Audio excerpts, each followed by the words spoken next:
बिस्मिल्लाहिर्रहमानिर्रहीम।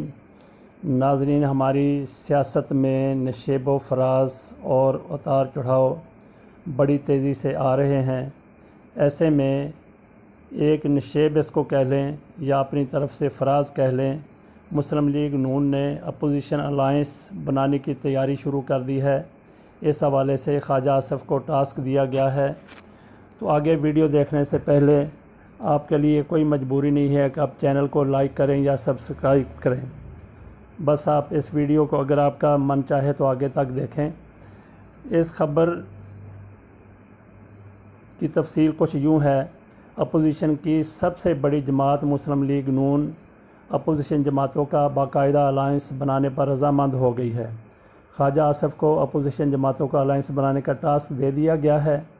Media reports के मुताबिक कहा गया है कि मुस्लिम लीग नून के ताहयात सरपरस्त आला मियां मोहम्मद नवाज शरीफ ने फजलुर रहमान को मुजव्वज़ा अलायंस का सरबराह बनाने की मंजूरी भी दे दी है।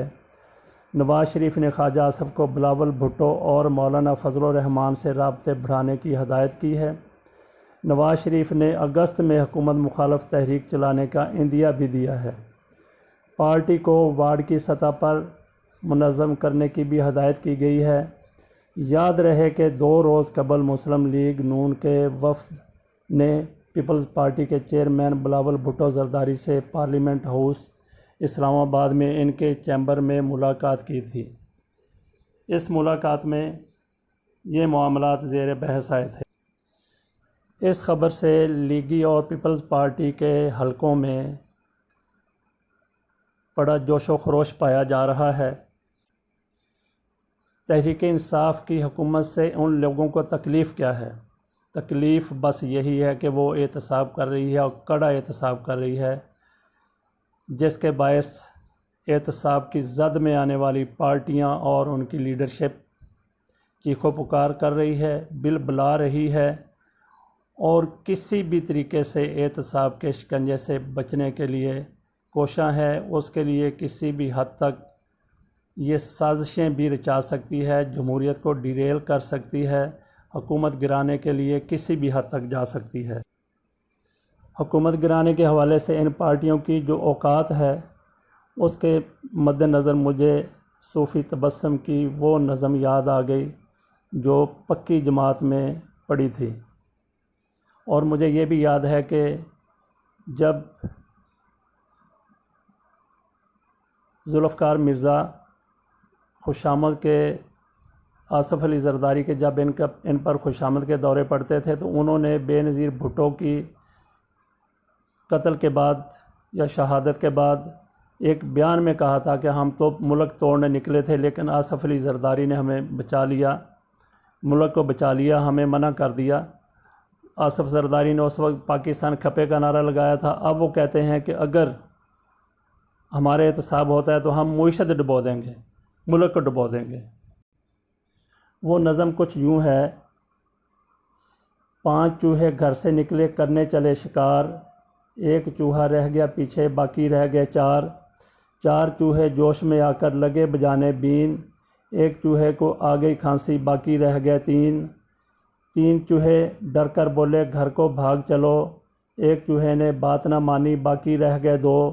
2 चूहे मिलकर बोले दोनों ही थे नेक, 1 चूहे को खा गई बिल्ली बाकी रह गया 1।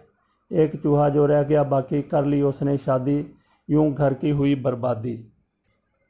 इमरान खान नेक नियति और एक अच्छे काज के लिए जिस तरीके से करप्ट लोगों का एहतसाब करना चाहते हैं और करप्ट लोग चीखो पुकार कर रहे हैं, तो फिर देख लें कि अल्लाह ताला किसकी मदद करेगा। करप्ट लोगों को एहतसाब के कटहरे में लाने के लिए कोशिश लोगों की या उन लोगों की जिन्होंने मुल्क लूटा और आज हर गरीब की पसमानदगी और दरमानदगी के ज़िम्मेदार हैं। तो इनकी बिल्कुल जो लोग अपनी करप्शन बचाने के लिए गठजोड़ कर रहे हैं, इत्तेहाद कर रहे हैं, अलायंस बना रहे हैं, इनको अल्लाह की तरफ से इन पर फटकार पड़ेगी और अल्लाह की इन पर मार पड़ेगी। अगर ये ईमानदार और दयानतदार हैं तो अल्लाह के घर में ये यकीनन सुरखरू होंगे, لیکن اب تک سامنے آنے والے شواہد کے مطابق یہ لوگ کرپشن میں گلے تک ڈوبے ہوئے ہیں، اور آج یہ خود اور ان کے حامی جو میڈیا میں زیادہ تر ہیں، ان کو کسی بہت بڑے الائنس کی فکر پڑی ہوئی ہے۔